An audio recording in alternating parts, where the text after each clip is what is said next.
But the Egyptians seem to have realized, maybe because they had become bureaucratized to quite a substantial degree, that it wasn't only nature that threatened humankind, it was also the proclivity of human organizations to become too large, too unwieldy, too deceitful, and too willfully blind, and therefore liable to collapse. And again, I see echoes of that in this story of the Tower of Babel. So it's a calling for a kind of humility of social engineering. One of the other things I've learned as a social scientist, and I've been warned about this by, I would say, great social scientists, that you want to be very careful about doing large-scale experimentation with large-scale systems, because the probability that if you implement a scheme in a large-scale social system, that scheme will have the result you intended is negligible. What will happen will be something that you don't intend, and even worse, something that works at counter purposes to your original intent. And so, and that makes sense, because if you have a very, very complex system and you perturb it, the probability that you can predict the consequence of the perturbation is extraordinarily low, obviously. If the system works, though, you think you understand it because it works. And so you think it's simpler than it actually is. And so then you think that your model of it is correct. And then you think that your manipulation of the model, which produces the outcome you model, will be the outcome that's actually produced in the world. And that doesn't work at all. I thought about that an awful lot, thinking about how to remediate social systems, because obviously they need careful attention and adjustment. And it struck me that the proper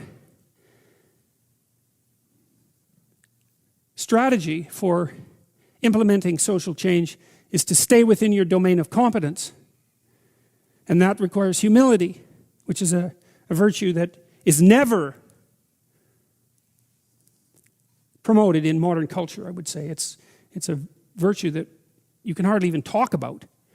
But humility means you're probably not as smart as you think you are, and you should be careful. And so then the question might be, well, okay, you should be careful, but perhaps you still want to do good, or you want to make some positive changes. How can you be careful and do good? And then I would say, well, you try not to step outside of the boundaries of your competence, and you start small. And you start with things that you actually could adjust, that you actually do understand, that you actually could fix. I mentioned to you at one point that one of the things Carl Jung said was that modern men don't see God because they don't look low enough. It's a very interesting phrase. And one of the things that I've been promoting, I suppose, online is the idea that you should restrict your attempts to fix things to what's at hand. So there's probably things about you that you could fix, right? Things that you know that aren't right. Not anyone else's opinion, your own opinion, that aren't right. You can fix them. Maybe there's some things that you could adjust in your family, although that gets hard. You have to have your act together a lot before you can start to adjust your family, because things can kick back on you really hard. And you think, well, it's hard to put yourself together. It's really hard to put your family together. Why the hell do you think you can put the world together? Right? Because obviously the world is more complicated than you and your family. And so if you're stymied in your attempts even to set your own house in order, which of course you are, then you would think that what that would do would be to make you very, very leery about announcing your broad-scale plans for social revolution.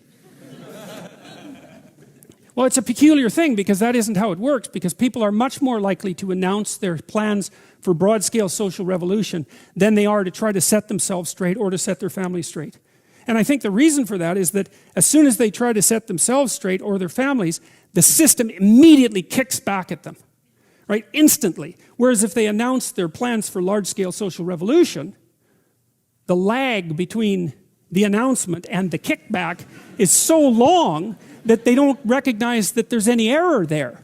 And so, you can get away with being wrong if nothing falls on you for a while. And it's also an incitement to hubris, because you can announce your plans for large-scale social revolution and stand back and you don't get hit by lightning, and you think, well, I might be right, even though you're not. You're seriously not right.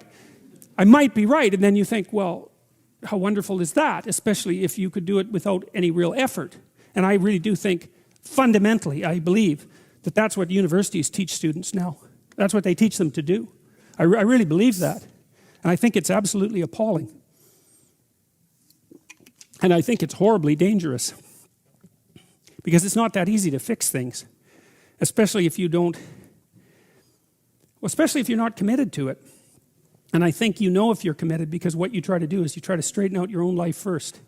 And that's enough. Like I think it's a statement in the New Testament that it's more difficult to rule yourself than to rule a city.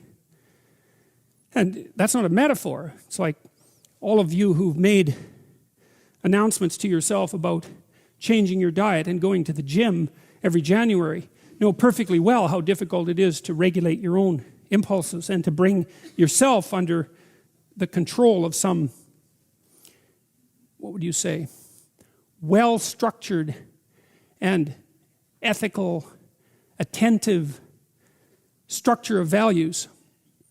It's extraordinarily difficult, and so people don't do it, and instead they wander off, and I think they create towers of Babel. And the story indicates, well, those things collapse under their own weight, and everyone goes their own direction.